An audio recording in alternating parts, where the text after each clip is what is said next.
على أشرف الأنبياء والمرسلين وعلى آله وصحبه أجمعين ومن تبعهم بإحسان إلى يوم الدين، أما بعد. أعوذ بالله من الشيطان الرجيم من همزه ونفخه ونفثه. بسم الله الرحمن الرحيم.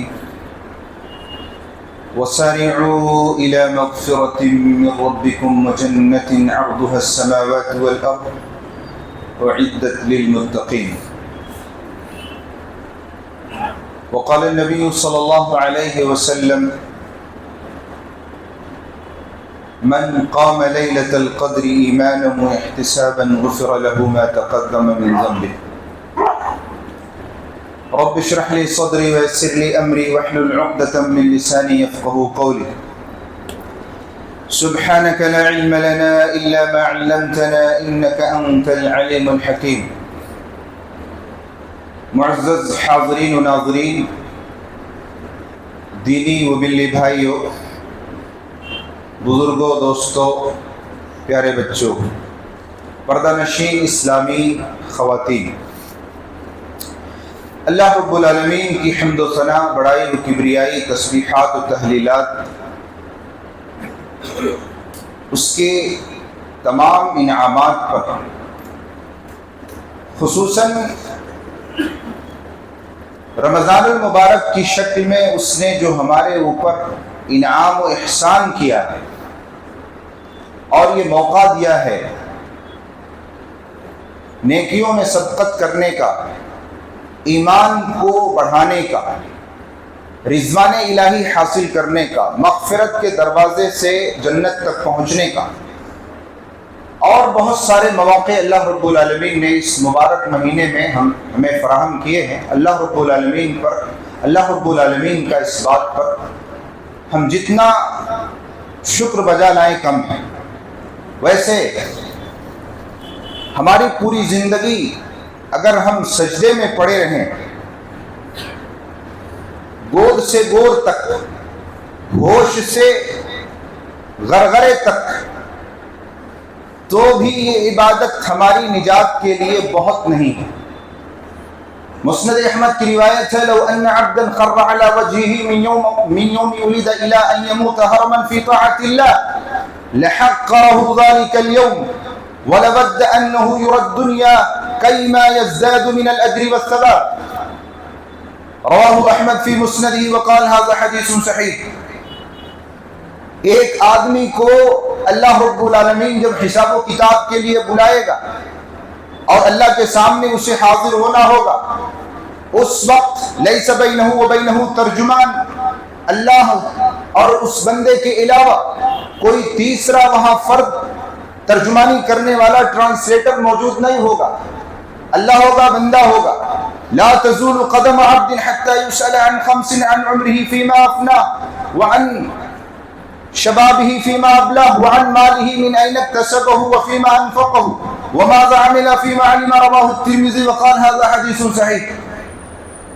ایسے موقع پر انسان یہ آرزو کرے گا: لو ان عبدا خر على وجهه، جب اللہ کے سامنے حاضر ہوگا، حساب و کتاب لیا جائے گا، میزان قائم ہوگا، سارے اعمال کا جائزہ ہوگا، کھرے کھوٹے کا حساب ہوگا، ایک طرف نیکیاں ہوں گی، ایک طرف برائیاں ہوں گی، ایک طرف جنت ہوگی، ایک طرف جہنم ہوگی، ایک طرف اللہ رب العالمین کی رحمت اور دوسری طرف اس کا غیظ و غضب، بیچ میں بندہ ہوگا۔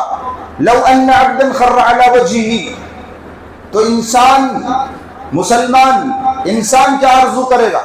انسان تو یہ آرزو کرے گا: یا لیتنی کنت ترابا. یہ وہ لوگ ہوں گے جن کا حساب و کتاب نہیں ہے۔ اے کاش حساب و کتاب کے بعد جن جانوروں کو یا سارے جانوروں کو اللہ رب العالمین کہے گا کونوا ترابا، مٹی ہو جاؤ، تو جب ان کو مٹی بنتا ہوا دیکھیں گے تو کافر بھی حسرت کریں گے: یا لیتنی کنت ترابا، اے کاش ہم کو بھی مٹی کر دیا جاتا۔ یہ آرزو تو ان کے پاس نہیں ہے۔ لو ان عبدا خر على وجهه، یہ آرزو ایک مومن کرے گا، ایک مسلمان کرے گا، ایک متقی کرے گا، ایک دیندار کرے گا، ایک مرد صالح کرے گا۔ کیا کرے گا؟ کہ اے کاش دنیا میں دوبارہ بھیج دیا جاتا۔ وہ آدمی یہ آرزو کر رہا ہے جو ہوش سنبھالنے تک، بے ہوشی کے عالم میں پہنچنے تک، یعنی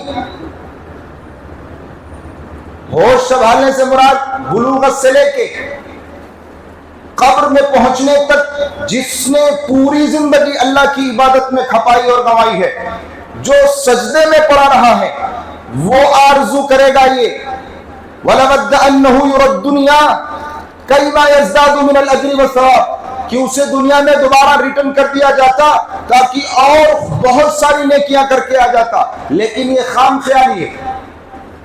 تو اس سے اندازہ کیجئے کہ ہم جو کر رہے ہیں اور ان نیکیوں کو انجام دینے کے بعد ہمارے دل میں غرہ آتا ہے، دھوکہ اور غرور اور تکبر پیدا ہوتا ہے کہ ہم نے بہت کیا۔ حقیقت میں یہ ایک خیال ہے، بلکہ ہم سے زیادہ کرنے والا شخص بھی قیامت کے دن دوبارہ دنیا میں ریٹرن ہونے کی اور نیکیاں کرنے کی آرزو کرے گا، لیکن وہ مہلت کسی کو نہیں ملنے والی۔ اور کافر جب کہے گا تو اللہ کہے گا انہا کلمۃ ہوا قائلھا، یہ وہ آرزو ہے جو لوگ کیا کرتے ہیں، جو میرے پاس آتا ہے وہ دوبارہ جاتا نہیں۔ تو بہرحال حضرات سامعین، میں کہنا یہ چاہ رہا تھا کہ اللہ رب العالمین نے ہمارے اوپر بہت بڑا احسان کیا ہے۔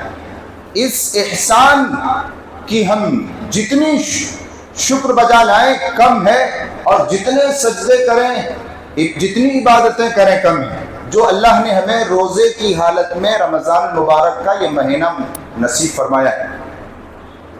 حضرات سامعین، بعد درود و سلام ہو ہمارے آخری نبی محمد عربی محمد رسول اللہ صلی اللہ علیہ وسلم کی ذات گرامی پر۔ اللہم صلی وسلم علی نبینا محمد۔ میں نے ایک آیت پڑھی ہے سورہ آل عمران کی، آیت بہت مشہور ہے۔ اللہ فرماتا ہے دوڑو، کمپٹیشن کرو، مقابلہ کرو، بھاگو، ففروا الی اللہ، بھاگو اللہ کی طرف، اس کی مغفرت کی طرف اور اس جنت کی طرف جس کی چوڑائی آسمان و زمین کے برابر ہے، جو بنائی گئی ہے متقین کے لیے۔ یہ روزہ آیا ہے متقی بنانے کے لیے۔ یا ایھا الذین آمنوا کتب علیکم الصیام کما کتب علی الذین من قبلکم لعلکم تتقون۔ روزہ فرض ہوا ہے، ہم نے روزہ رکھا ہے، ہم روزہ رکھ رہے ہیں اسی لیے لعلکم تتقون۔ مقصد روزہ یہ ہے کہ ہم متقی بن جائیں۔ اور اللہ فرماتا ہے وہ جنت جس کی چوڑائی آسمان و زمین کے برابر ہے بنائی گئی ہے تمہارے لیے، کیونکہ تم متقی بن رہے ہو۔ اعدت للمتقین، ایک آیت، اس کے بعد ایک حدیث میں نے پڑھی، حدیث بہت مشہور ہے، من صام رمضان ایمانا واحتسابا، من قام رمضان ایمانا واحتسابا، من قام لیلۃ القدر ایمانا واحتسابا غفر له ما تقدم من ذنبه۔ جس نے ایمان کی حالت میں احتساب نفس کے خاطر، ثواب کی امید میں اخلاص کے ساتھ روزہ رکھا، قیام کیا، لیلۃ القدر کا اہتمام کیا، غفر له ما تقدم من ذنبه۔ دراصل میں آپ کو ایمان کیا ہے، احتساب نفس کیا ہے، اخلاص کیا ہے، میں اس کی وضاحت کرنا چاہ رہا ہوں۔ اور اس کی وضاحت کے لیے میں کچھ ادھر ادھر کی باتیں نہیں کرنا چاہتا، اسی مبارک مہینے کے ایک عظیم واقعے کا خلاصہ کرنا چاہتا ہوں، جو واقعہ سیرت کا ایک اہم واقعہ ہے، جس کو یوم الفرقان کہا ہے اللہ رب العالمین نے، جس کو اللہ رب العالمین نے حق و باطل میں فرق کرنے والا بتایا ہے۔ اور جو واقعہ 17 رمضان المبارک کو رونما ہوا ہے اس سرزمین پر،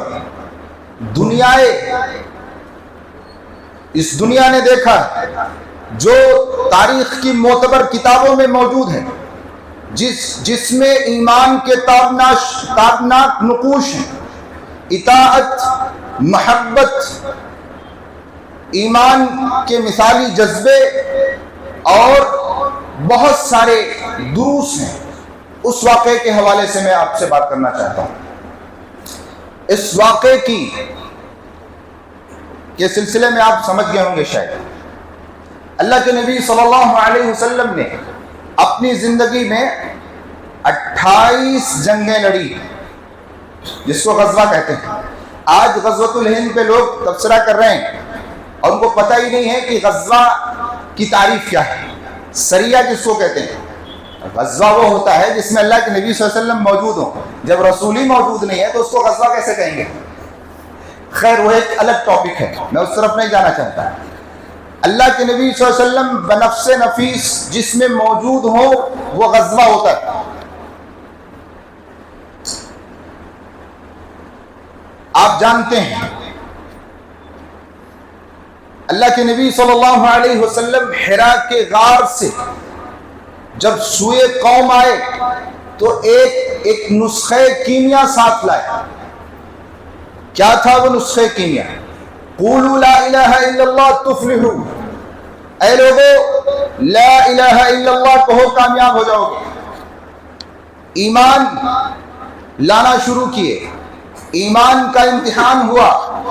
سب سے پہلے جو لوگ ایمان لائے، آپ اس کی تفصیل جانتے ہیں، ایمان لانے کا نتیجہ یہ ہوا، کسی کو چٹائی میں لپیٹ کے اس کے ناک میں دھواں دیا گیا، کسی کو کھولتے ہوئے پانی میں ڈبکی لگایا، سر پکڑ کر ڈبکی دیا گیا، کسی کو آگ پر لٹایا گیا، کسی کو لوہا گرم کر کے جلایا گیا، کسی کو تپتے ہوئے ریگزار پر لٹا کے اوپر سے بھاری پتھر رکھ دیا گیا، کسی کو مکہ کی گلیوں میں گھسیٹا گیا، کسی کے نیزے میں، کسی کے شرمگاہ میں نیزہ مارا گیا اور کسی کو سولی پہ چڑھا دیا گیا۔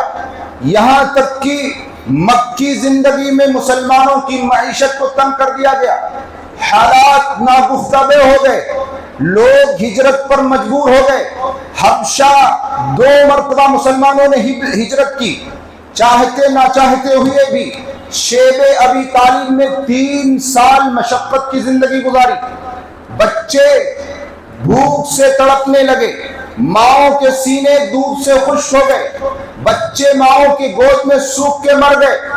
حضرات وہ دن بھی صحابہ نے دیکھا، ساری چیزیں قربان کی۔ میں ایمان آپ کو بتانے کے لیے شروع کیا ہوں۔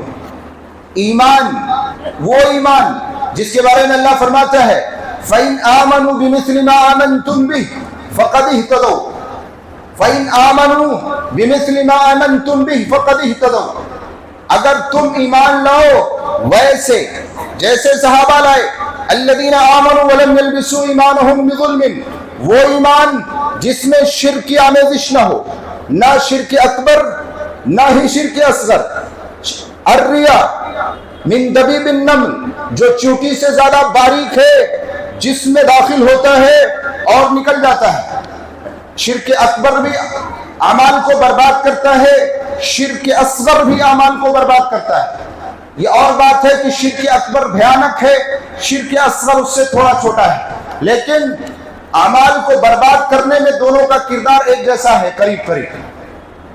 حضرات اللہ فرماتا ہے ویسے ایمان لاؤ جیسے صحابہ لائے، ویسے توحید پہ قائم ہو جاؤ جیسے صحابہ توحید پہ قائم ہو گئے، شرک سے بیزاری اختیار کرو، براءت ظاہر کرو، فقد اہتدوا، تو ہدایت ملے گی۔ سیمپل ہے وہ، نمونہ ہے وہ، آئیڈیل ہے وہ، اسکرین پہ ہیرو وہی ہیں، انہی کو دیکھ کے کاپی کرنا ہے، انہی کی نقالی کرنا ہے، انہی کے پیچھے چلنا ہے، انہی کی سوچ کو اپنی سوچ بنانا ہے۔ صبغۃ اللہ ومن احسن من اللہ صبغہ ونحن له عابدون، وہی رنگ جو رنگ صحابہ کے اندر تھا، وہی ڈھنگ جو صحابہ کے اندر تھا، وہی طور طریقہ جو صحابہ میں تھا، وہی رنگ، وہی ڈھنگ، وہی چال، وہی حرکت، وہی ساری چیزیں اندر بھی باہر بھی اللہ رب العالمین کو مطلوب ہے۔ جب جا کے عبادتیں قابل قبول ہیں، جب جا کے ایمان مقبول ہے، جب جا کے اللہ رب العالمین کے یہاں ہدایت کی امید ہے، جب جا کے رضوان الہی کی امید ہے، اور جب جا کے اس رضوان الہی کے دروازے سے جنت تک پہنچنا آسان ہے، اس کے بغیر نہیں۔ حضرات 3 سال تک مشقت کی زندگی کاٹی ہے صحابہ کرام نے، گھر بیچ چھوڑ دیا، پراپرٹی چھوڑ دیا، بزنس چھوڑ دیا، بیوی چھوڑ دیا، بچوں کو چھوڑ دیا، ساری چیزوں کو تج دیا، ساری چیزوں کا سودا کیا، یہاں تک کہ جان بھی قربان کر دیا، جان کا بھی اللہ رب العالمین سے سودا کیا۔ ان اللہ اشتری من المؤمنین انفسهم واموالهم بان لهم الجنہ، مگر سودا نہیں کیا تو صرف ایمان کا، ایمان بچائے رکھا۔ 3 سال شیب ابی طالب میں، ابو طالب کی ویلی میں رونے کی، سسکنے کی، چلانے کی، بچوں کی، بوڑھوں کی، ماؤں کی آوازیں مکہ میں آتی تھی۔ عرصے دراز تنگ کر دیا تھا مکہ کے لوگوں نے، مگر سب لٹا کے بھی ایمان کی حفاظت کیا، استقامت کے ساتھ باقی رہے۔ استقامت، یہ سب گزر گئے، ساری گھڑیاں گزر گئیں، سارے حالات گزر گئے، آخر کار محمد الرسول اللہ صلی اللہ علیہ وسلم ایک دن آیا اپنے یار غار کے ساتھ، ہجرت پر مجبور ہوئے۔ آپ سب جانتے ہیں ہجرت کرنے کے بعد مکہ سے نکل کر مدینہ پہنچے، مدینہ کے لوگوں نے آپ کو گلے لگایا، آپ کو اپنے گھر میں بسایا، ساری سہولتیں دی۔ جو لوگ مکہ سے چل کے آئے مہاجرین، ان سب کو اپنا بھائی بنایا، مواخات قائم ہوا۔ یہودیوں نے وہاں بھی پلاننگ کی، محمد الرسول اللہ کو جس طریقے سے مکہ کی سرزمین پر مکہ میں مار دینے کا دار الندوہ میں میٹنگ کی گئی، پلاننگ کی گئی، ایسے ہی یہودیوں نے پتھر گرا کے محمد الرسول اللہ صلی اللہ علیہ وسلم کو ہلاک کرنے کی کوشش کی۔ یہاں بھی ناکام رہے، وہاں بھی ناکام رہے۔ یہ سارے حالات سے گزر کر صحابہ اللہ کے نبی صلی اللہ علیہ وسلم کے ساتھ مدینہ میں رہ رہے تھے، لیکن اس کے باوجود بھی مکہ کے لوگ چین اور سکون کی سانس لینے نہیں دے رہے تھے۔ رات میں شب خون مارتے تھے، قافلوں کو لوٹ لیتے تھے، آئے دن معاہدے توڑتے تھے، پریشان کرتے تھے، نقصان کرتے تھے، یہاں تک کہ ایک مرتبہ پلان کیا گیا، ابو سفیان کو سیریا بھیجا گیا، کس لیے؟ تجارت کی غرض سے، اور مکہ کی ساری جائیدادیں، پراپرٹیاں جو مسلمان چھوڑ کے گئے تھے سب لوٹ لیا۔ ساتھ ہی ہر فرد نے جس کے پاس جتنا تھا، یہاں تک کہ ایک نش بھی کسی کے پاس تھا تو اس نے اس بزنس میں، اس تجارت میں لگایا جو ابو سفیان کے ذریعے سیریا جانے والا تھا، اور جس کی تجارت سیریا سے ہونے والی تھی، جو پروفٹ اس سے حاصل ہونے والا تھا، اس سے مکہ کے لوگ اپنی حالات کو درست کرنے کا پلان کر رہے تھے، اور حرب و ضرب کا سامان تیار کرنے کی کوشش کر رہے تھے، اور آخری حملہ بولنے والے تھے مدینہ پر۔ اللہ کے نبی صلی اللہ علیہ وسلم کو خبر ملی، اللہ کے نبی صلی اللہ علیہ وسلم نے صحابہ کو بھیجا، آپ بھی تھے، پیچھا کیا، پتا چلا کہ ابو سفیان مکہ سے مال لے کے سیریا تجارت کی غرض سے جا رہا ہے، اور ابو سفیان کو آپ جانتے ہی ہیں، امیر معاویہ کے والد، ہندا کے شوہر، محمد الرسول اللہ صلی اللہ علیہ وسلم کی بیوی ام حبیبہ کے والد، آپ کے سسر، جی ابو سفیان یہ مال جو مکہ سے جا رہا تھا، اس میں ہر گھر کی حصے داری تھی، ہر فرد نے اس میں اپنا حصہ ڈالا تھا، اس نیت سے کہ جو بھی تجارت میں نفع آئے گا وہ ہم اپنی پوزیشن بنانے میں اور سامان خریدنے میں لگائیں گے، اور اس کے ذریعے مدینہ پر حملہ کریں گے۔ بہرحال اللہ کے نبی صلی اللہ علیہ وسلم نے اس قافلے کا پیچھا کیا، اللہ کے نبی صلی اللہ علیہ وسلم کو پتہ چلا کہ وہ قافلہ 2-3 دن پہلے نکل چکا ہے۔ اللہ کے نبی صلی اللہ علیہ وسلم واپس آ گئے، انتظار میں بیٹھے رہے کہ جب وہ سیریا سے تجارت کر کے واپس ہوں گے، جب بدر کے میدان میں اتریں گے، پڑاؤ ڈالیں گے، جب ہم ان سے انتقام لیں گے، بدلہ لیں گے اور اس قافلے کو پکڑیں گے جس نے ہمارے ساتھ یہ معاملہ کیا ہے یا ہمارے خلاف ان کی یہ پلاننگ چل رہی ہے۔ اللہ کے نبی صلی اللہ علیہ وسلم کو خبر ملی کہ وہ قافلہ سیریا سے بدر کی طرف رواں دواں ہے۔ اللہ کے نبی صلی اللہ علیہ وسلم نے مدینہ میں اعلان کیا، اور یہ اعلان سب کے لیے نہیں تھا، اختیاری اعلان تھا۔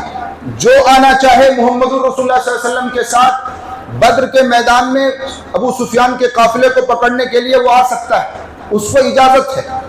اللہ کے نبی صلی اللہ علیہ وسلم مدینہ سے نکلے، آپ کے ساتھ 313، اس میں کچھ بچے بھی ہیں، کچھ جوان بھی ہیں، 82-85 مہاجرین بھی ہیں، اوس اور خزرج کے انصار بھی ہیں، سارے لوگ ہیں۔ اللہ کے نبی صلی اللہ علیہ وسلم کے ساتھ نکلے، 2 گھوڑے، 70 اونٹ، 313 مسلمان نہتھے بے سر و سامان۔ ان کا پلان جنگ کرنے کا نہیں ہے، ان کا پلان وہ سیریا سے آ رہے قافلے کو جو بدر کے میدان میں اترنے والا ہے، جس میں 1000 جانور ہیں، 40 آدمی ہیں اور 65 کلو سونا ان کے پشتوں پہ لدا ہوا ہے، اس کو پکڑنا ہے، اس کو حاصل کرنا ہے۔ ذہن میں رکھیے گا، اللہ کے نبی صلی اللہ علیہ وسلم اپنے راستے پہ رواں دواں ہیں۔ 8 رمضان یا 12 رمضان سن 2 ہجری اللہ کے نبی صلی اللہ علیہ وسلم مدینہ سے نکلتے ہیں۔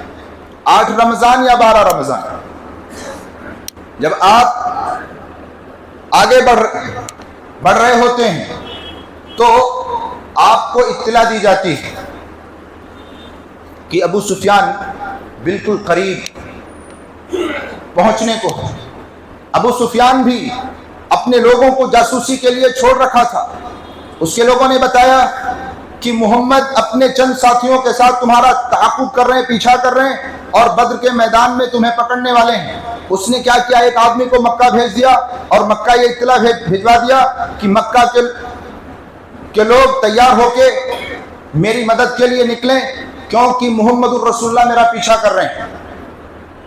مکہ کے لوگوں کو جب خبر لگی تو 1300 کی تعداد میں وہاں سے ابو جہل کی سرکردگی میں مکہ سے پورے ساز و سامان کے ساتھ، پورے اسلحے کے ساتھ، پورے پلان کے ساتھ، گھوڑے اور جانوروں کے ساتھ نکلے، جوفا کے میدان میں پہنچے تو ابو سفیان نے پھر خبر بھیجی کیا کہ میں بدر کے میدان میں اترا ہی نہیں، میں نے ریڈ سی کا راستہ اختیار کر لیا ہے، بحر احمر کے راستے سے میں سیف بچ کے نکل گیا ہوں، لہذا تم اب مدینہ مت آؤ، ریٹرن مکہ چلے جاؤ۔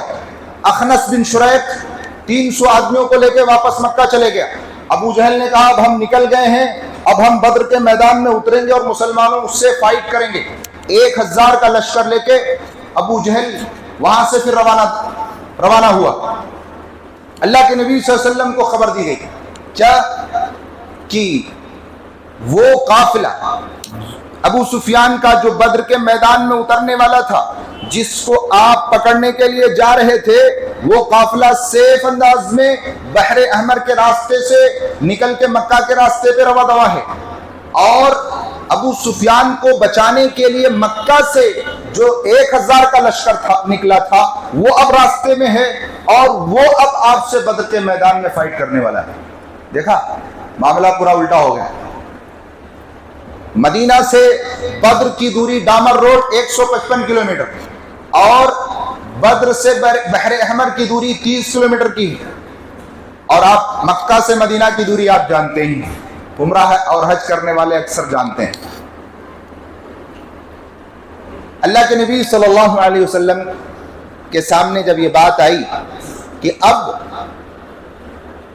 ہم جس قافلے کو پکڑنے کے لیے نکلے تھے وہ ہمارے ہاتھ سے نکل چکا، لیکن اس قافلے کو بچانے کے لیے مکہ سے 1000 کا لشکر جو نکلا تھا وہ ریٹرن نہیں ہوگا، اب وہ بدر کے میدان میں ہم سے فائٹ کرنے کے لیے اترے گا۔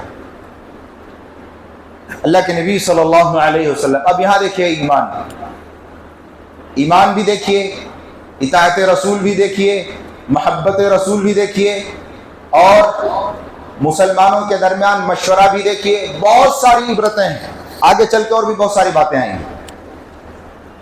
اللہ کے نبی صلی اللہ علیہ وسلم نے صحابہ کے درمیان یہ بات رکھی کہ بھائی دیکھو، ہم مدینہ سے اس نیت سے نہیں نکلے تھے، ہمارا ارادہ صرف اس قافلے کو پکڑنے کا تھا، لیکن بیچ راستے میں پہنچنے کے بعد یہ خبر آئی ہے کہ اب ہمیں اس قافلے کو پکڑنا نہیں ہے، بلکہ اس قافلے کی دفاع کے لیے جو لشکر مکہ سے 1000 کا ساز و سامان اسلحے کے آ رہا ہے، اس سے بدر کے میدان میں فائٹ کرنا ہے۔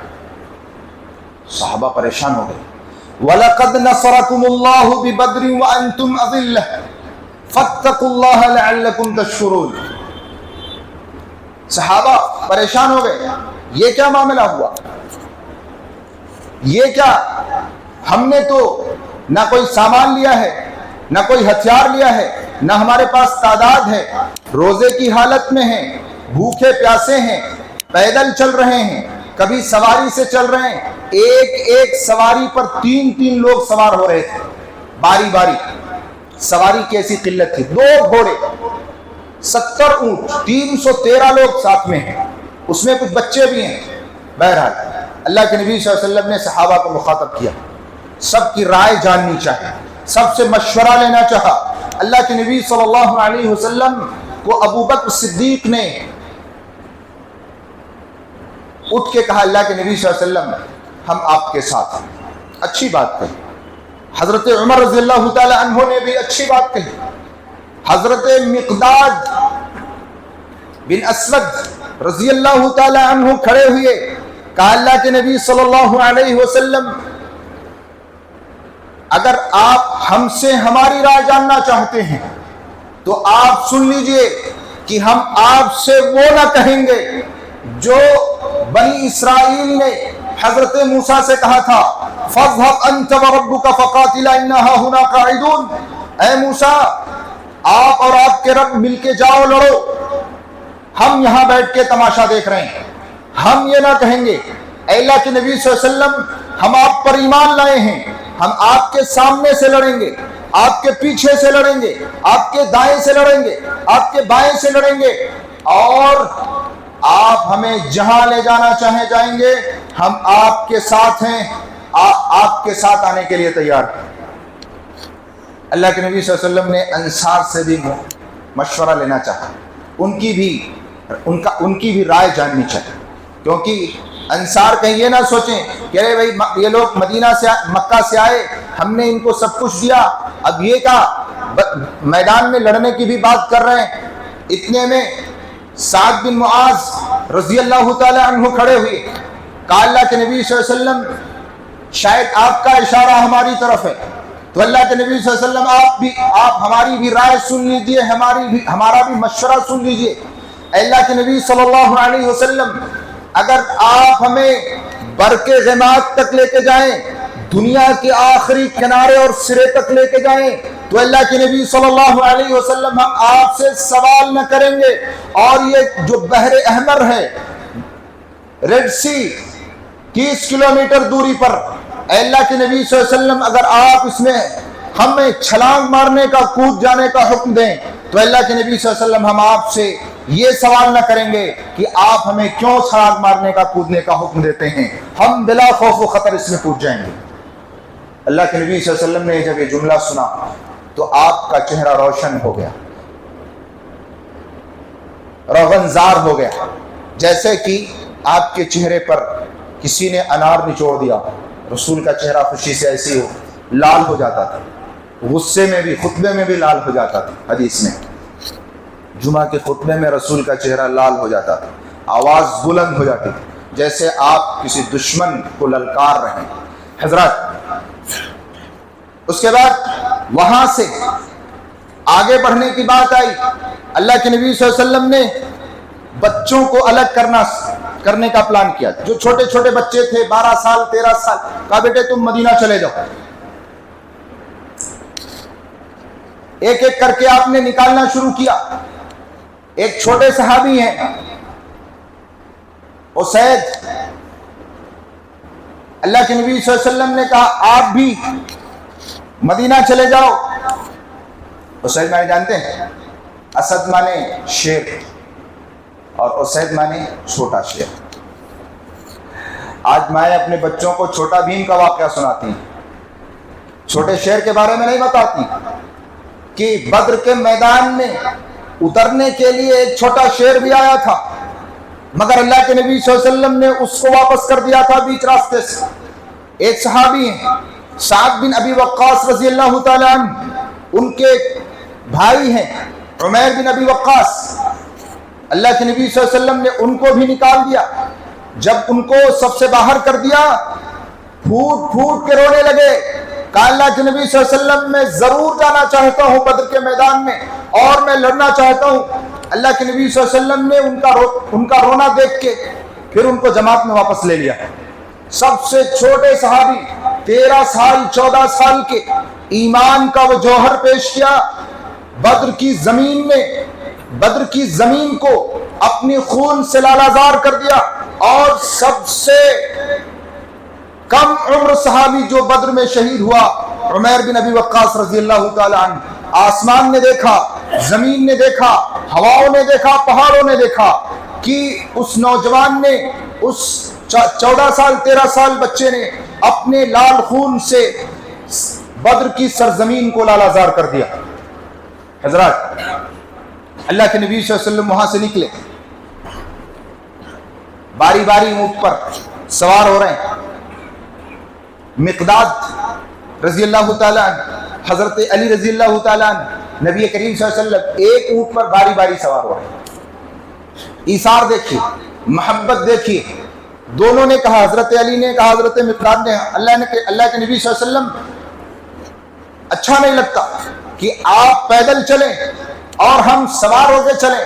اللہ کے نبی صلی اللہ علیہ وسلم ہم اپنی باری بھی آپ کو دے دیتے ہیں, آپ ہی سواری پہ سوار ہو کے چلیے, ہم پیدل چلیں گے. اللہ کے نبی صلی اللہ علیہ وسلم نے فرمایا میں تم دونوں سے زیادہ طاقتور ہوں اور تم دونوں مجھ سے نیکیوں میں آگے بڑھنا چاہتے ہو. میں سواری پہ سوار رہوں گا, تم دونوں پیدل چلو گے, تمہاری نیکیاں بڑھ جائیں گی. یہ ہے جذبہ. وَسَارِعُوا إِلَىٰ مَغْفِرَةٍ مِّن رَّبِّكُمْ, دوڑو, کمپٹیشن کرو, بھاگو اللہ رب العالمین کی مغفرت کی طرف اور اس جنت کی طرف. یہ کمپٹیشن ہے, یہ ایمان ہے, یہ اطاعت ہے, یہ ایثار ہے, یہ محبت ہے اور یہ محمد الرسول اللہ ان کے ساتھیوں کا مشورہ ہے. اللہ کے نبی صلی اللہ علیہ وسلم اپنے ساتھیوں کے ساتھ آگے بڑھتے ہیں.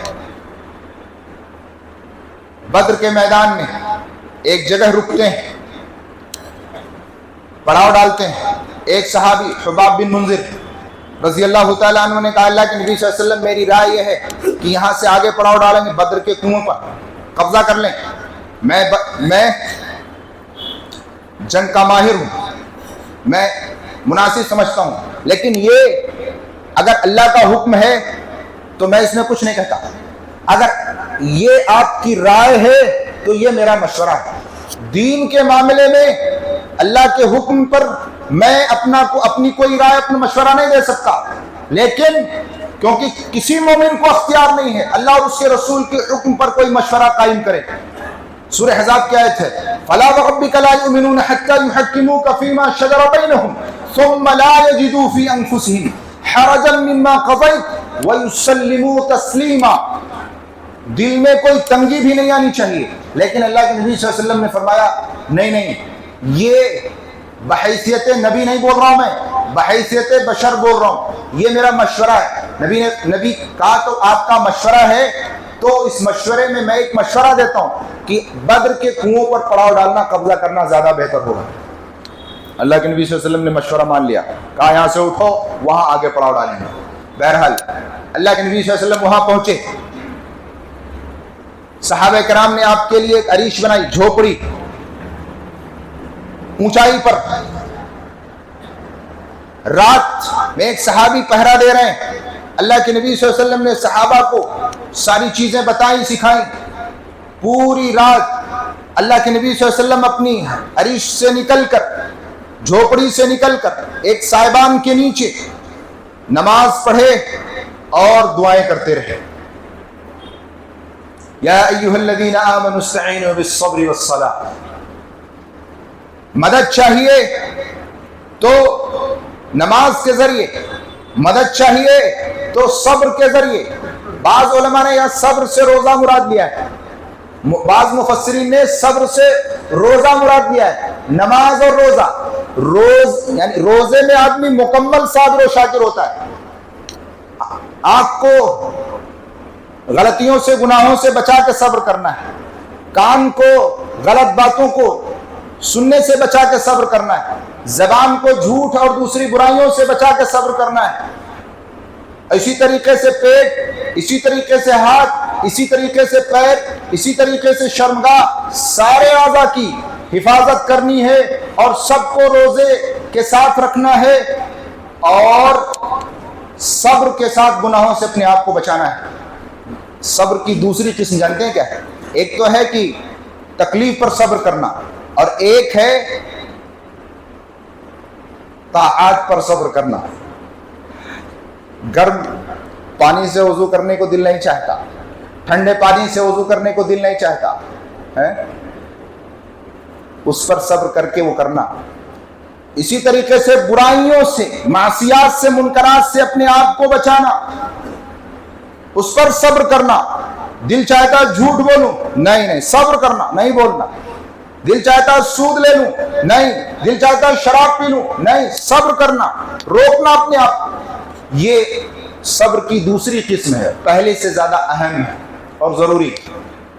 بہرحال اللہ کے نبی صلی اللہ علیہ وسلم نے نماز پڑھی, پوری رات آپ دعا کرتے رہے, ہاتھ اٹھائے دعا کرتے رہے. دعا کی اہمیت آپ کو پتہ ہے. سورہ بقرہ میں جو آیت کریمہ شروع ہوتی ہے یا ایھا الذین آمنوا کتب علیکم الصیام, رکوع نمبر 6 سے لے کے رکوع نمبر 7 تک کتنی آیتیں ہیں؟ 6 آیتیں. یا ایھا الذین آمنوا کتب علیکم الصیام, اس کے بعد ہے ایاما معدودات, اس کے بعد ہے شہر رمضان الذی, اس کے بعد ہے وَإِذَا سَأَلَكَ عِبَادِي عَنِّي فَإِنِّي قَرِيبٌ, اس کے بعد ہے أُحِلَّ لَكُمْ لَيْلَةَ الصِّيَامِ, اس کے بعد ہے وَلَا تَأْكُلُوا أَمْوَالَكُمْ بَيْنَكُمْ بِالْبَاطِلِ.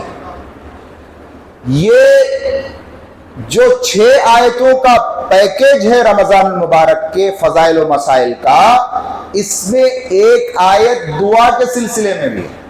وَإِذَا سَأَلَكَ عِبَادِي عَنِّي فَإِنِّي قَرِيبٌ أُجِيبُ دَعْوَةَ الدَّاعِ إِذَا دَعَانِ فَلْيَسْتَجِيبُوا لِي وَلْيُؤْمِنُوا بِي لَعَلَّهُمْ يَرْشُدُونَ.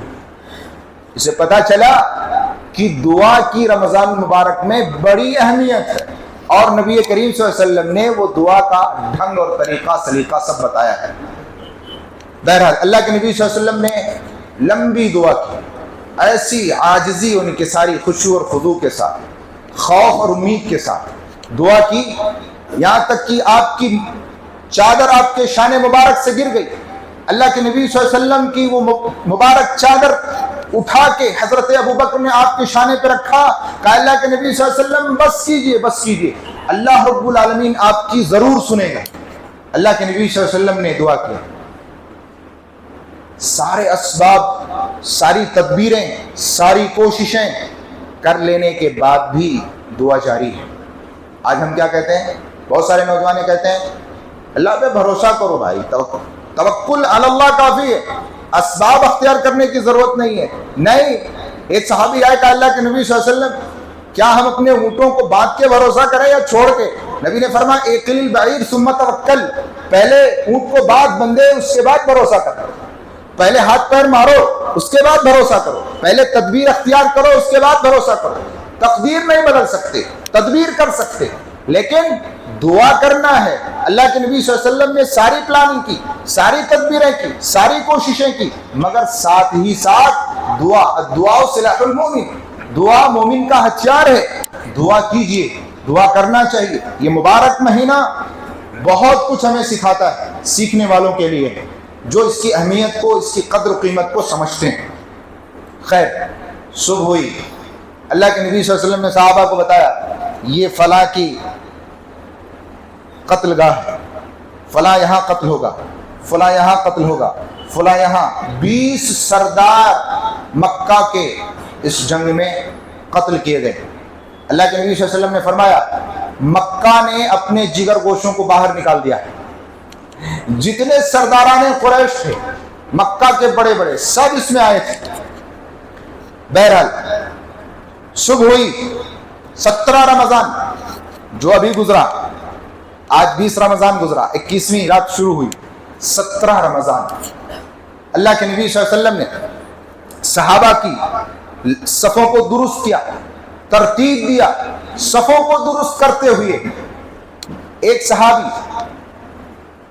سواد بن غزیہ, ان کا پیٹ تھوڑا سا باہر نکلا ہوا تھا صف سے. اللہ کے نبی صلی اللہ علیہ وسلم نے فرمایا استو یا سواد, آپ کے ہاتھ میں ایک تیر تھا, آپ نے وہ تیر ان کے پیٹ میں تھوڑا کچوٹا مارتے ہوئے آپ نے کہا اے سواد درست ہو جاؤ, پیچھے ہو جاؤ. حضرت سواد نے کہا اے اللہ کے نبی صلی اللہ علیہ وسلم آپ نے مجھے تکلیف دی ہے, مجھے بدلہ چاہیے.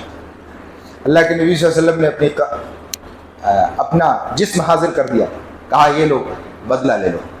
آپ جانتے ہیں انسانیت موت کے دروازے پر, مولانا ابوالکلام آزاد کی ایک مشہور کتاب ہے, اس کتاب کو پڑھیے.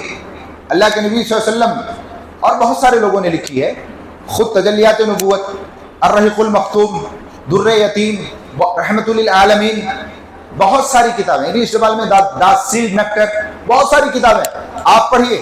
اس میں اللہ کے نبی صلی اللہ علیہ وسلم جو 14 دن علیل تھے, بیمار تھے, بیماری کے عالم میں, شدید بخار میں, جبکہ آپ کو چلنا نہیں آ رہا ہے, آپ کے دونوں بازوؤں کو سہارا دے کے منبر پہ آپ کو لایا گیا ہے. اللہ کے نبی صلی اللہ علیہ وسلم نے کھڑے ہو کے اپنی بیماری کے عالم میں اور مرض الموت میں آخری گھڑیوں میں صحابہ کو خطاب کر کے فرمایا اے لوگو اگر میں نے کسی کی بے عزتی کی ہے تو محمد الرسول اللہ کی عزت حاضر ہے, وہ مجھ سے بدلہ لے لے. اگر میں نے کسی کو تکلیف دی ہے, کسی کا مال کھایا ہے یا کسی کو نقصان پہنچایا ہے تو محمد الرسول اللہ صلی اللہ علیہ وسلم یہاں موجود ہے, وہ آ کے بدلہ لے لے. یہ حال ہے محمد الرسول اللہ کا, عدل و انصاف کا, اور لوگوں کے ساتھ معافی تلافی کا. جبکہ اللہ رب العالمین نے ان کے ما تقدم من ذنبک انا فتحنا لك فتحا مبینا لیغفر لك اللہ ما تقدم من ذنبک. اللہ رب العالمین نے ان کے پاسٹ اور فیوچر دونوں گناہوں کو معاف کر دیا. اس کے باوجود بھی یہ عالم ہے محمد الرسول اللہ صلی اللہ علیہ وسلم ایسے صاف اور ستھرا اللہ کے پاس جانا چاہ رہے ہیں, اور ہم تو آئی نو, آپ جانتے ہیں میں کون ہوں, میں معافی مانگوں گا, یہ نہیں ہو سکتا, میں بہت بڑا آدمی ہوں, میں سید ہوں, میں فلاں ڈگری کا حامل ہوں, میں فلاں جگہ کا چیئرمین ہوں, میں فلاں این جی او کا جو ہے سیکریٹ یہ ہوں. اس طریقے کی باتیں لوگ کرتے ہیں آج معاشرے میں.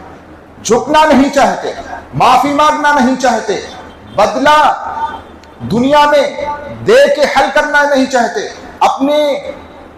اپنے قصور کو, اپنی غلطی کو مان کر کے کسی کے سامنے معافی کے 2 الفاظ بولنا نہیں چاہتے. بڑکپن میں جیے جا رہے ہیں. کون سی بڑکپن؟ اور کچھ لوگ تو یہ بولتے ہیں ارے دیکھا جائے گا یار, مرنے کے بعد دیکھ لیں گے. کیا دیکھ لے گا بھائی, کیا دیکھ لے گا؟ مرنے کے بعد کون کیا دیکھ لے گا؟ وہاں نفسا نفسی ہے, کوئی کسی کو نہیں دیکھ لے گا. یوم یفر المرء من اخیہ وامہ وابیہ وصاحبتہ وبنیہ, وہاں کوئی کسی کو نہیں دیکھ لے گا. فکیف تتقون ان کفرتم یوما یجعل الولدان شیبا یا ایھا الناس اتقوا ربکم ان زلزلۃ الساعۃ شیء عظیم یوم ترونها تذهل كل مرضعۃ عما ارضعت وتضع كل ذات حمل حملها وترى الناس سکارى وما هم بسکارى ولكن عذاب الله شدید. کیا دیکھے گا, کیا دکھائے گا کس کو؟ وہاں ماں کی حالت یہ ہوگی کہ اس کے پیٹ کا حمل گر جائے گا اور اس کے سینے سے لگا ہوا دودھ پینے والا بچہ, ماں اس کو بھول جائے گی. کون کس کو دیکھے گا, کس کو دکھائے گا؟ یہیں پر مسئلے کو حل کر لینے کی ضرورت ہے. آج بڑکپن میں جی رہا ہے مسلمان, بڑکپن میں جی رہا ہے انسان, نہیں جھکنا چاہتا. بھائی بھائی کے سامنے، پڑوسی پڑوسی کے سامنے، دوست دوست کے سامنے، رشتہ دار کے سامنے، سب اعلیٰ میں جی رہے ہیں، اسی لیے سب فنا ہو رہے ہیں، سب بربادی کے کگار پہ ہیں۔ حضرات، معافی اللہ کو پسند ہے۔ اللہ کے نبی صلی اللہ علیہ وسلم نے کہا بھائی میں حاضر ہوں، بدلہ لے لو لے لو۔ کہا اللہ کے نبی صلی اللہ علیہ وسلم جب آپ نے تیر میرے پیٹ میں چبھویا تو میرے جسم پہ کپڑا نہیں تھا، نبی نے قمیص اٹھا دی، کہا یہ لو بدلہ لے لو۔ پکڑ کے لپٹ گئے، چمٹ گئے، مہر نبوت کو چوم لیا۔ اللہ کے نبی صلی اللہ علیہ وسلم نے فرمایا رہے یہ کیا کر رہے ہو؟ سواد یہ کیا کر رہے ہو؟ ارے تم تو بدلہ لینے کی بات کر رہے تھے۔ کہا اللہ کے نبی صلی اللہ علیہ وسلم کائے کا بدلہ؟ کون سا بدلہ؟ آپ دیکھ نہیں رہے موت آنکھوں کے سامنے کھڑی ہے، موت آنکھوں کے سامنے کھڑی ہے۔ زندہ رہیں گے یا شہید ہو جائیں گے، ملاقات ہوگی یا جدا ہو جائیں گے۔ اللہ کے نبی صلی اللہ علیہ وسلم یہ ہماری آخری خواہش تھی کہ شہید ہونے سے پہلے، مرنے سے پہلے، جدا ہونے سے پہلے ایک مرتبہ آپ کی جسم سے اپنا جسم ملا لیں۔ یہ ہے محبت، یہ محبت۔ ہم بھی رسول سے محبت کرتے ہیں، مگر نام آئے تو زبان میں محمد الرسول اللہ بھی نہیں آتا، صلی اللہ علیہ وسلم بھی نہیں آتا، اللہم صلی علی محمد وعلی آل محمد نہیں آتا، اللہم صلی وسلم علی نبینا محمد، چھوٹے کلمات بھی نہیں آتے۔ نبی نے فرمایا سب سے بخیل ہے وہ، سب سے عاجز ہے وہ جس کے سامنے میرا نام لیا جائے اور وہ مجھ پر درود نہ بھیجے۔ حضرت، اللہ کے نبی صلی اللہ علیہ وسلم نے، اور جانتے ہیں ساری ترتیب ہوگی، سامنے 1000 کا لشکر ہے، 313 اس کے مقابل میں ہے۔ 1000 کا جو لشکر ہے وہ پورے ساز و سامان کے ساتھ ہے، اور یہ 313 بے سر و سامانی کے عالم میں ہے، ان کا کوئی پلان نہیں ہے، وہ وتھ پلان آئے ہیں، یہ وداؤٹ پلان آئے ہیں۔ وہ 1000 ہے، یہ 313 ہے۔ گویا کہ ایک آدمی کو 3 آدمیوں کے خلاف لڑنا ہے، 3.5 آدمیوں سے فائٹ کرنا ہے، اور وہ کھائے پیے مسنڈ ہیں، یہ روزے کی حالت میں ہیں، بھوکھوں پیاسے، وہ سواری پہ چڑھ کے آئے ہیں، یہ پیدل آئے ہیں، سمجھ رہے ہیں آپ؟ اور اللہ اکبر، مگر ان کے پاس کیا ہے؟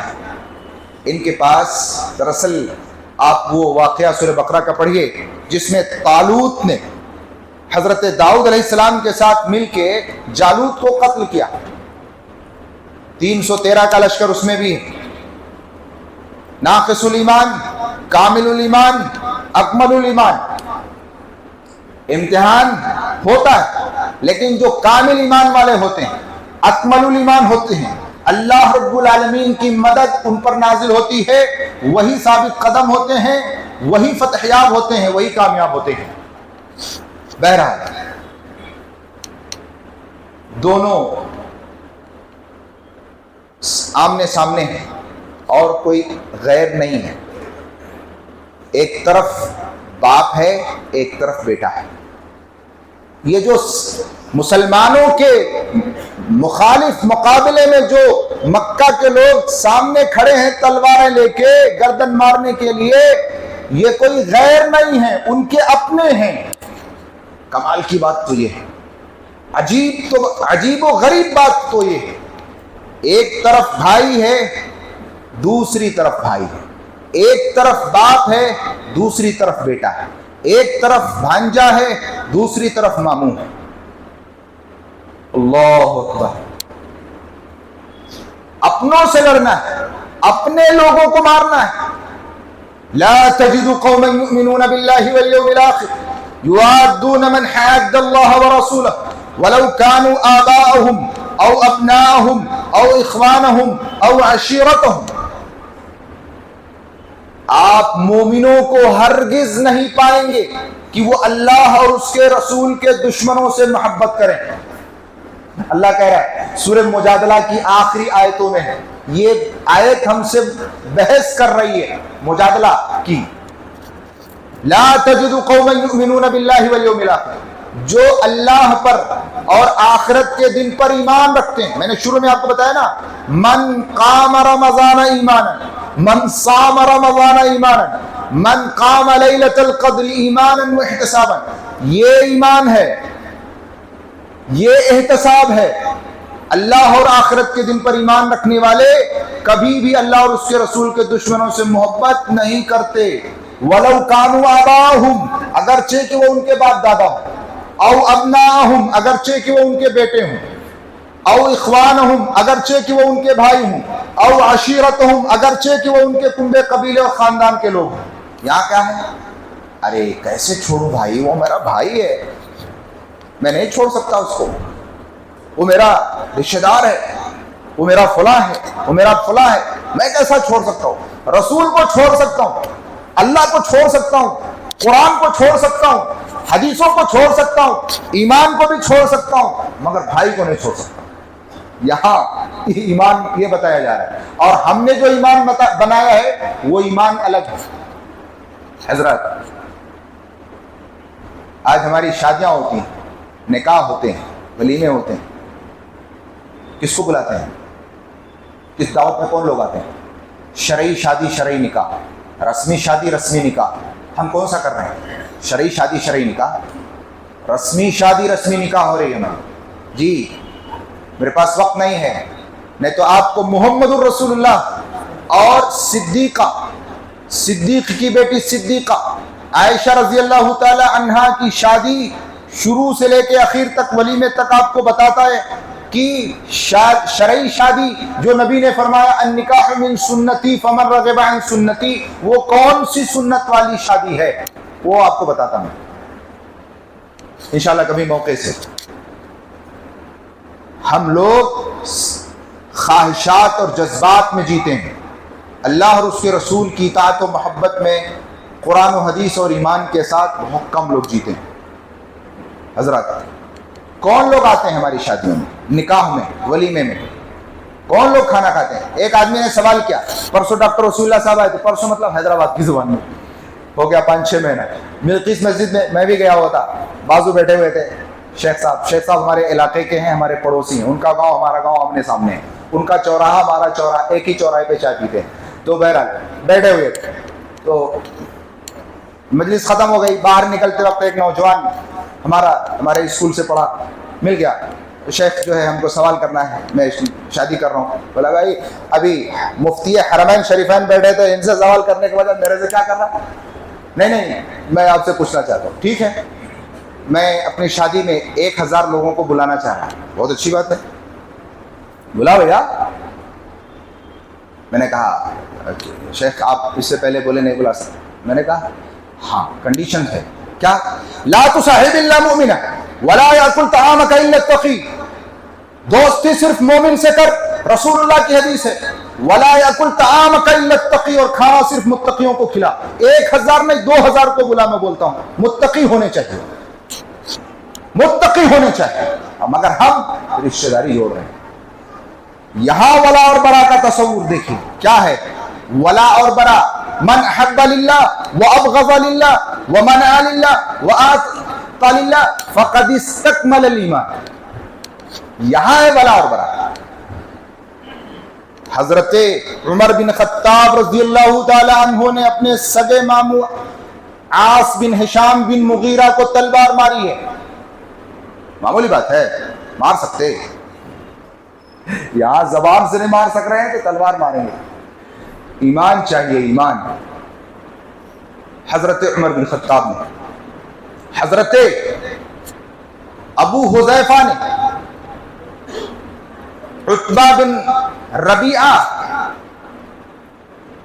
اسی طریقے سے حضرت مصعب بن عمیر جو جنگ احد میں شہید ہوئے، جن کو کفن دینے کے لیے کپڑا نہیں تھا، جن کے سر کو ڈھک رہے تھے تو پیر کھل رہا تھا، پیر ڈھک رہے تھے تو سر کھل رہا تھا، جن کے پیر پہ نبی نے فرمایا کہ صرف گھاس رکھ دو اور سر کو ڈھک کے قبر میں اتار دو، وہ مصعب بن عمیر جنگ بدر میں انہوں نے اپنے سگے بھائی کیا ہے عبید بن عمیر کو تلوار ماری. معمولی بات ہے. حضرت عبد الرحمن بن ابی بکر ایک طرف ہیں اور ابو بکر صدیق دوسری طرف ہیں محمد الرسول اللہ کے ساتھ. جب یہ اسلام لائے تو اب عبد الرحمن بن ابی بکر نے کہا ہے میرے ابا آپ میری جنگ بدر میں میری تلوار کے سامنے کئی بار آئے لیکن میں نے یہ سوچ کے آپ کو چھوڑ دیا کہ آپ میرے ابا ہیں. حضرت ابو بکر نے کیا کہا لا تجد قوما یؤمنون باللہ والیوم الآخر ولو كانوا ابناءهم اگرچہ کہ وہ تمہارے بیٹے ہوں. یہ فارمولہ ہے ایمان کا, یہ مطالبہ ہے ایمان کا, یہ تقاضا ہے ایمان کا. کہا اے میرے بیٹے تم خیر مناؤ کہ تم میری تلوار کی زد میں نہیں آئے, نہیں تو میرے ایمان کا تقاضا تھا کہ میں تمہاری گردن مار دیتا. ابو حذیفہ ان کے والد کو ان کی آنکھوں کے سامنے گھسیٹ کے قلیب بدر میں ڈالا جا رہا ہے. بدر کے کنویں میں 20 سرداروں کو ڈالا گیا. ان کی آنکھوں میں آنسو ہے. نبی نے دیکھا, کہا حذیفہ کیا بات ہے, تمہارے باپ کے مرنے کا تمہیں غم ہے؟ کہا اللہ کے نبی صلی اللہ علیہ وسلم نہیں, میں اس بات سے رنجور نہیں ہوں, غموں سے چور نہیں ہوں. یہ جو آنسو بہ رہے ہیں یہ اس لیے نہیں بہ رہے ہیں کہ میرا باپ مار دیا گیا.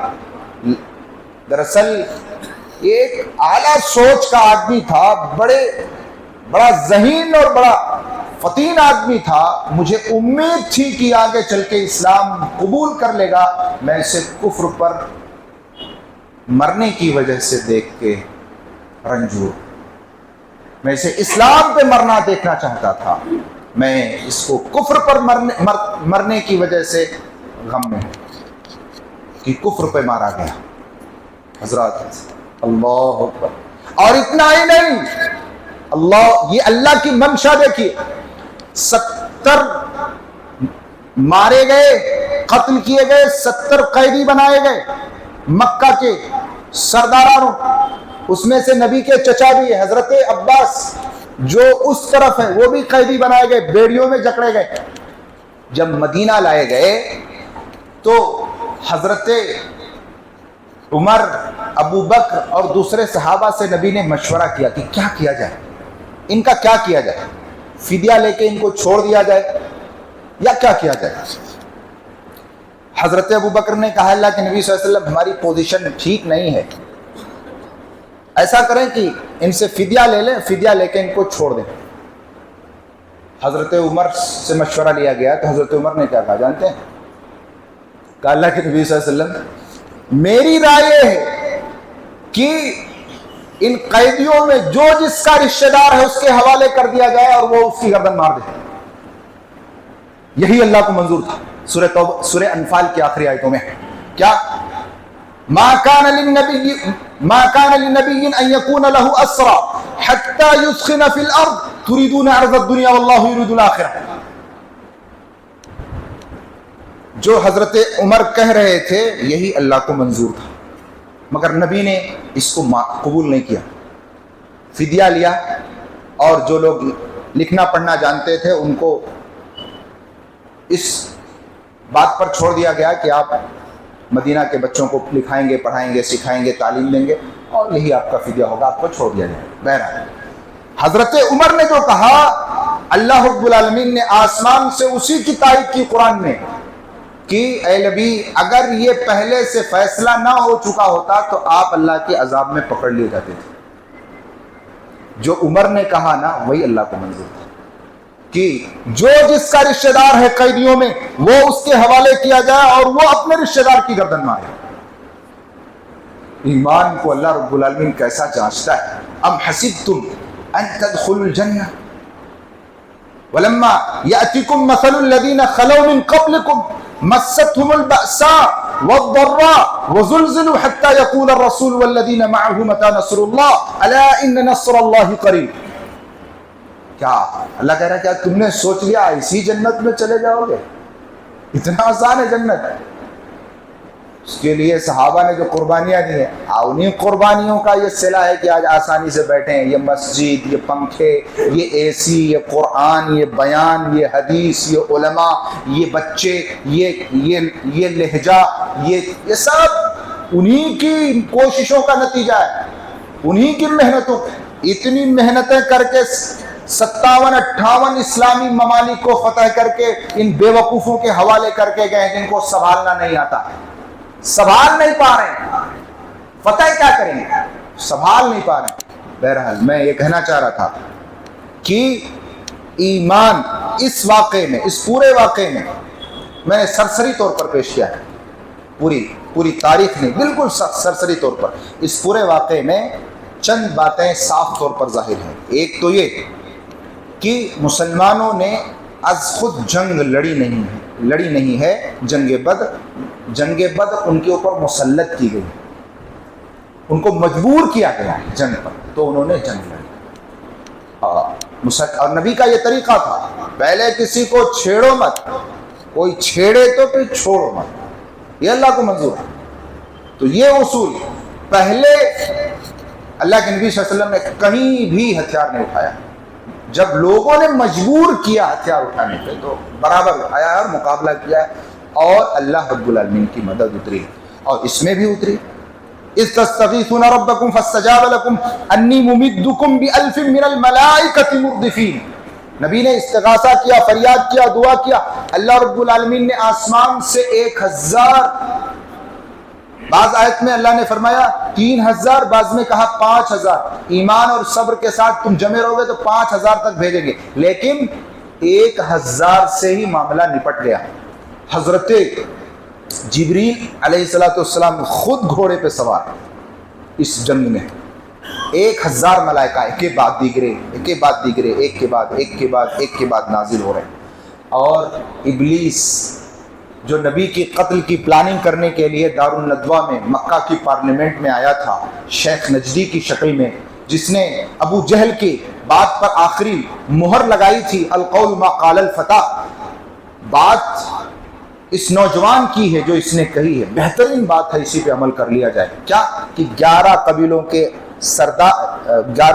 کے جو سردار ہیں، ہر سردار کے گھر کا ایک باقا نوجوان اس میں حصہ لے اور نبی کے گھر کو گھیر کے نبی کو قتل کر دیا جائے۔ موب لنچنگ، آج جو موب لنچنگ چل رہی ہے نا، یہ ابلیس کی پلاننگ ہے، یہ کوئی نئی پلاننگ نہیں ہے، کیونکہ 11 سرداروں کے 11 قبیلوں کے نوجوان مل کے ماریں گے تو خون سارے لوگوں پر بڑھ جائے گا، مقدمہ دائر نہیں ہوگا، محمد الرسول اللہ لاسٹ میں ان کے خاندان والے فدیہ لینے پر، دیت لینے پر راضی ہو جائیں گے اور مسئلہ حل ہو جائے گا۔ موب لنچنگ میں یہ ہوتا ہے، کیس بک کا ہوتا ہے، کس نے مارا کچھ پتہ نہیں چلتا ہے، بھیڑ تنتر نے 15 لوگوں نے مل کے ایک آدمی کو مارا، یہ پلاننگ ابلیس نے دیا ہے، ابو جہل کی پلاننگ ہے یہ جی۔ وہ ابلیس بھی اس میں موجود تھا، جب اس نے دیکھا تو کہا جو میں دیکھ رہا ہوں وہ تم نہیں دیکھ رہے، اور وہاں سے بھاگ کھڑا ہوا۔ تاریخ میں ہے کہ ریڈ سی میں، بحر احمر میں جا کے اس نے اپنے آپ کو سرنڈر کر دیا۔ حضرات، دوسرا مسئلہ یہ معلوم ہوا، یا دوسرا نقطہ یہ معلوم ہوا کہ صحابہ اللہ کے نبی صلی اللہ علیہ وسلم پر ایمان لائے تھے، ایمان کا جو تقاضا تھا اس تقاضے پر پورے اترے۔ ہم بھی ایمان لائے ہیں تو ایمان کے جو تقاضے ہیں اس کو پورا کرنا ہے۔ ایمان رسول کی اطاعت دل و جان سے کیے، رسول سے محبت کیے تو اس کو پروف کر کے بتائے، ان کے جذبے جنوں بن گئے، ایسے جذبے، اللہ اکبر، اور اس کو پروف کرنا پڑتا ہے۔ بہرحال محبت دیکھیے اس میں، اطاعت دیکھیے اس میں، ایثار دیکھیے اس میں، اور کمپٹیشن دیکھیے، نیکیوں میں ایک دوسرے سے آگے بڑھ جانے کا مقابلہ اور کمپٹیشن دیکھیے اس میں۔ اسی طریقے سے مشورے کے اندر خیر ہے، مشورے کی اہمیت دیکھیے اس میں۔ اسی طریقے سے دعا کی اہمیت دیکھیے اس میں۔ اسی طریقے سے اپنے آپ کو قصاص کے لیے پیش کرنے کا جذبہ بھی دیکھیے. اس میں بہت ساری دروس ہیں، عبرتیں ہیں اس واقعے میں اہل ایمان کے لیے. بہرحال میں یہ کہنا چاہتا ہوں کہ اللہ رب العالمین نے روزے کے ذریعے یا قیام اللیل کے ذریعے یا قدر کی راتوں کے اہتمام کے ذریعے ایمان اور احتساب کی حالت میں اگر ہم یہ کام کرتے ہیں تو اس کے ذریعے ہمیں گناہوں سے پاک کرنے کا وعدہ دیتا ہے. احتساب یعنی ثواب کی امید میں، جس کو کہتے ہیں اخلاص، پیورٹی. دونوں چاہیے، ایک تو ایمان چاہیے اس معیار کا، اور دوسرے اخلاص بھی چاہیے. اخلاص بھی تھوڑا سا سمجھ لیں 2-5 منٹ میں. اخلاص، پیورٹی. قرآن کریم کی ایک آیت سے میں اس کو سمجھاتا ہوں. سورہ نحل کے اندر ایک آیت ہے وَإِنَّ لَكُمْ فِي الْأَنْعَامِ لَعِبْرَةً نُسْقِيكُم مِّمَّا فِي بُطُونِهِ مِن بَيْنِ فَرْثٍ وَدَمٍ لَبَنًا خَالِصًا صَائِغًا لِلشَّارِبِينَ. اللہ فرماتا ہے کہ تمہارے لیے جانوروں میں بھی عبرت ہے، نشانی. ہم تمہیں اس کے پیٹ سے پلاتے ہیں. نسقیکم مما فی بطونی من بین فرث ودم لبنا، گوبر اور خون کے بیچ سے صاف ستھرا دودھ نکال کے. نہ گوبر کی بو ہے اس میں اور نہ ہی خون کا رنگ ہے اس میں. پیور اللہ کہہ رہا ہے، خالص، پیور. ایسے ہی اخلاص کے ساتھ ایک تو ریاکاری سے بچانا ہے اور دوسرے بدعت سے بچانا ہے. نہ ریاکاری کی ملاوٹ ہو اور نہ ہی بدعت کی ملاوٹ ہو. جب جا کے وہ اخلاص ہوگا اور جب جا کے وہ عمل مقبول ہوگا. آپ دیکھتے ہیں نا، دودھ پیتے ہیں نا، اس میں یہ دودھ ایک طرف گوبر ہے ایک طرف خون ہے، اس کے بیچ بٹوین گوبر اور خون اس کے بیچ سے آتا ہے دودھ. نہ تو اس کی بو ہے گوبر کی اور نہ ہی خون کی ملاوٹ ہے، رنگ ایک دم صاف. اللہ کہتا ہے خالصاً، جس سے اخلاص، پیور، اور پینے والے کو مزہ بھی آتا ہے. ایسے ہی عمل جو بھی ہم کرتے ہیں، نماز، روزہ، صدقہ، خیرات، قیام، جو بھی کرتے ہیں، اعتکاف، قدر کی راتوں کا اہتمام، حج، عمرہ، جو کچھ کرتے ہیں، یہ سب اللہ رب العالمین کی رضا کے لیے ہونا چاہیے. یعنی شرک سے، ریا سے پاک ہونا چاہیے. نہ ریا اس میں شامل ہو اور نہ ہی نبی کریم صلی اللہ علیہ وسلم کی سنت کی مخالفت یعنی بدعت اس میں شامل ہو. ریا سے بھی پاک ہو، شو آف سے بھی پاک ہو اور بدعت سے بھی پاک ہو، تو وہ خالص ہوتا. اس کا فائدہ کیا ہوگا؟ فائدہ بہت ہے. سورہ یوسف میں دیکھیے، اللہ کے نبی صلی اللہ علیہ وسلم نے بھی اس کے بارے میں بتایا ہے. قرآن کریم میں اللہ تعالیٰ فرماتا ہے کہ حضرت یوسف علیہ السلام کو عزیز مصر کی بیوی نے، امراۃ العزیز نے طلب کیا. تو جب یہ آئے وَلَقَدْ هَمَّتْ بِهِ وَهَمَّ بِهِ لولا رأى برهان ربي كذلك لنصرف عنه السوء والفحشاء انه من عبادنا المخلصين. جب آئے یہ دروازے بند کرتے گئے، تو جب اندر آئے وغلقت الابواب وقالت هيت لك قال معاذ الله، کہا نہیں اللہ کی پناہ، میں یہ گناہ نہیں کرتا. وَلَقَدْ هَمَّتْ بِهِ وَهَمَّ بِهِ، اللہ کہہ رہا ہے اس نے، یعنی فرضی نام ہے یہ، زلیخا نے تو اس گناہ کا ارادہ کر لیا تھا. وَهَمَّ بِهَا، یوسف علیہ السلام بھی اس گناہ کا ارادہ کر لیتے. اللہ کہہ رہا ہے وَهَمَّ بِهَا لَوْلَا رَأَى بُرْهَانَ رَبِّي كَذَلِكَ لِنَصْرِفَ عَنْهُ السُّوءَ وَالْفَحْشَاءَ إِنَّهُ مِنْ عِبَادِنَا الْمُخْلَصِينَ. اگر وہ ہماری دلیل و برہان نہ دیکھے ہوتے اور ان کو بچایا گیا اس گناہ سے، کیونکہ وہ میرے مخلصین بندوں میں سے.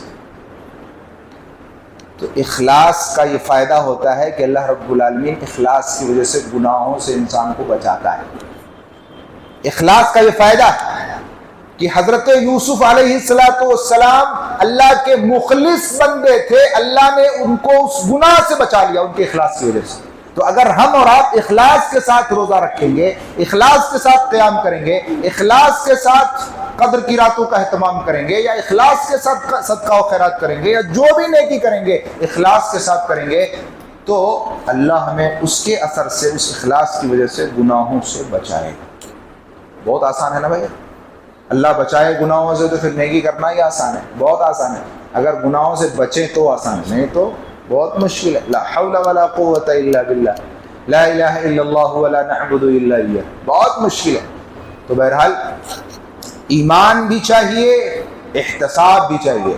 اور آج کل ہمارے قاضی لوگ کیا بولتے ہیں، وہ یوسف اور زلیخا کے واقعے کو سامنے رکھ کے، اللہ ہدایت دے ان کو، دعا کرتے ہوئے کہتے ہیں اللہ تبارک و تعالیٰ اس جوڑے کو یوسف اور زلیخا کی محبت دے دے۔ لا حول ولا قوت الا باللہ، یہ الزام نہیں ہے، یہ دعا ہے کہ بد دعا ہے۔ یوسف کو زلیخا سے کبھی محبت کی ہی نہیں، قرآن کہہ رہا ہے، جھوٹا الزام ہے نبی کے اوپر۔ حضرت یوسف کو زلیخا سے کبھی محبت نہیں تھی، تو پھر یوسف اور زلیخا کی محبت دے دے بولتے دعا نہیں ہے، بد دعا ہے یہ۔ قاضی حضرات اکثر بولتے ہیں مسجدوں میں یا جہاں نکاح ہوتا ہے بہر۔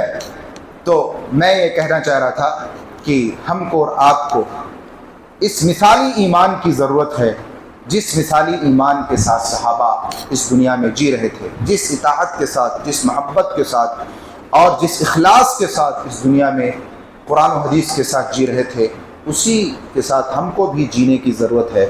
جبھی ہماری زندگی بامقصد ہو سکتی ہے، اللہ کے یہاں اس کی قدر ہو سکتی ہے، اس کا مقام ہو سکتا ہے، اس کے ذریعے درجات بلند ہو سکتے ہیں، اور ہماری دنیا اور آخرت بہتر ہو سکتی ہے۔ قبر کی، حشر کی اور یہ دنیا کی زندگی اللہ رب العالمین اس کے ذریعے سے بہتر بنا سکتا ہے۔ نہیں تو سبھی جیتے ہیں اس دنیا میں، پرواز ہے دونوں کی اسی ایک فضا میں، کرگس کا جہاں اور ہے، شاہی کا جہاں اور۔ اسی دنیا میں کوا بھی اڑتا ہے، چیل بھی اڑتا ہے، اور شاہی بھی اڑتا ہے، ایگل۔ تو دونوں کا پرواز الگ الگ ہے، پرواز ہے دونوں کسی ایک فضا میں، اس کا جہاں اور ہے، اس کا جہاں اور۔ تو سبھی لوگ جیتے ہیں، نان مسلم بھی ہیں، مشرک بھی ہیں، کافر بھی ہیں، منافق بھی ہیں، فاسق بھی ہیں، لیکن اگر ان کے ساتھ ہماری پرواز اللہ اور اس کے رسول کے ساتھ ہے، قرآن و حدیث کے ساتھ ہے، ایمان و اخلاص کے ساتھ ہے، تو پھر اس کا مقام ہے، اس کی اہمیت ہے، دنیا میں بھی، قبر میں بھی، حشر میں بھی، جنت میں بھی۔ اللہ رب العالمین ہم سب کو اس بات کو سمجھنے کی توفیق دے، اور ہمارے اندر وہ صلاحیت پیدا کر دے، جو موقع اس نے ہم کو دیا ہے اس سے فائدہ اٹھانے کی توفیق دے۔ جو موقع ہم نے گنوا دیا ہے، جو کچھ ہم نے نیکیاں کی ہیں، اللہ رب العالمین اس کو قبول فرما لے، ہماری غلطیوں کو درگزر فرمائے۔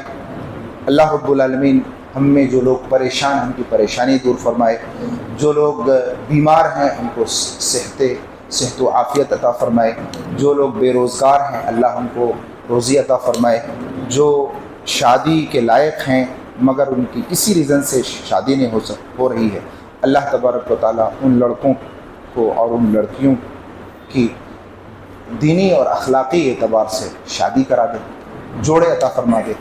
اللہ رب العالمین ہم جب تک رہیں ایمان پہ رہیں، قرآن پہ رہیں، حدیث پہ رہیں، اللہ اور اس کے رسول کے ساتھ رہیں، جب مریں تو اسی پہ مریں، خاتمہ خیر کے ساتھ ہو اور ہمارا حساب و کتاب آسان ہو۔ ہمارے قرآن کی جو تلاوت ہم نے کی ہے، ہم جو قدر کی راتوں کا اہتمام کر رہے ہیں، جو صدقہ و خیرات ہم نے کیا ہے، یا نمازیں ہم نے پڑھی ہیں، جو بھی نیکی کا کام ہم نے کیا ہے یا کر رہے ہیں، اللہ رب العالمین اس کو قبول فرما لے۔ ہم نے جس طریقے سے رمضان المبارک میں نیکیوں کا ایک جال بنا ہے، نہیں بنا ہے، 5 ٹائم کی نمازیں، قیام اللیل، روزہ، اس کے بعد جو ہے صدقہ و خیرات، قرآن کی تلاوت، درس و دروس، صبح و شام کے اذکار اور عمرہ، بہت ساری نیکیاں اس مہینے میں جمع ہو جاتی ہیں۔ یہ جو ان نیکیوں کا ایک جال ہم نے بنا، اے اللہ رب العالمین آنے والے دنوں میں اس جال کی حفاظت کی توفیق عطا فرما، کیونکہ اللہ رب العالمین قرآن کریم میں فرماتا ہے وَلَا تَكُونُوا كَالَّتِي نَقَضَتْ غَزْلَهَا مِن بَعْدِ قُوَّةٍ أَنْكَاثًا، تم اس عورت کی طرح نہ بنو جس نے اپنا دھاگا مضبوط کاتا، اور دھاگا مضبوط کاٹنے کے بعد جب وہ بن کے تیار ہو گئی تو اپنے ہی ہاتھوں سے اپنے دھاگوں کو ایک ایک کر کے بکھیرنے لگی۔ اکثر ایسا ہوتا ہے کہ اس رمضان میں ہم بڑے دیندار ہو جاتے ہیں، الحمدللہ، یہ بھی بہت بہت بڑی بات ہے، لیکن رمضان گزرنے کے بعد ہم پھیکے پڑ جاتے ہیں، قرآن چھوڑ دیے ہم، نمازیں چھوڑ دیے ہم، قیام اللیل کرنا چھوڑ دیے۔ یہاں ایک مرتبہ اللہ کے نبی صلی اللہ علیہ وسلم نے ایک صحابی کو فرمایا یا عبداللہ لا تکن مثل فلان، یہ عبداللہ بن عمرو بن عاص جو اسلامی کمانڈر ہیں، فاتح مصر ہیں، ان کے لڑکے ہیں عمرو بن عاص کے، عبداللہ کہتے ہیں نبی کریم صلی اللہ علیہ وسلم کہ تم لا تکن مثل فلان، فلاں کے جیسا نہ بننا۔ وہ آدمی رات کو قیام کرتا تھا، پھر اس نے قیام کرنا بند کر دیا۔ مطلب یہ ہے کہ جو چیز ایک بار شروع کرو اس کو شروع کر دو۔ ایک مرتبہ اللہ کے نبی صلی اللہ علیہ وسلم ظہر کی سنت نہیں پڑھے، آپ عصر کے بعد پڑھے تو پوری لائف آپ نے اس کو پڑھی۔ اللہ کے نبی صلی اللہ علیہ وسلم کوئی بھی نیکی ایک بار شروع کرتے تھے تو پھر اس کو کنٹینیو اپنی زندگی میں جاری رکھتے تھے، اس کو بند نہیں کرتے تھے۔ ہم ہیں عارضی کوئی نیکی شروع کیے پھر کچھ مہینے کے بعد بند کر دیں، ایسا نہیں ہونا چاہیے۔ روزے بھی جاری رکھنے ہیں، نمازیں بھی جاری رکھنی ہیں، قیام اللیل بھی جاری رکھنا ہے، جتنا ہو سکے۔ فرض نمازوں میں تو جتنا نہیں، لیکن نفل میں جتنا ہو سکے۔ اسی طریقے سے صدقہ و خیرات بھی جاری رکھنا ہے، اور دیگر اعمال صالحہ، قرآن کی تلاوت جاری رکھنی، جتنا ہو سکے ہم کو جاری رکھنا ہے۔ جو مضبوط پلان ہم نے کیا ہے، اصول ہم نے بنایا ہے، جال ہم نے بنا ہے، اس کی حفاظت کرنی ہے آنے والے دنوں میں۔ اللہ ہمیں اس کی حفاظت کی توفیق عنایت فرمائے۔ ہم سب کو مرنے کے بعد قبر کی زندگی میں راحت پہنچائے، ہمارا حساب و کتاب آسان فرمائے، اور حشر کے میدان میں قرآن کو ہمارا، محمد الرسول اللہ صلی اللہ علیہ وسلم کو ہمارا شافع بنائے، اور قرآن کو ہمارا گائیڈ بنائے، اور ہم سب کو جنت الفردوس تک پہنچائے۔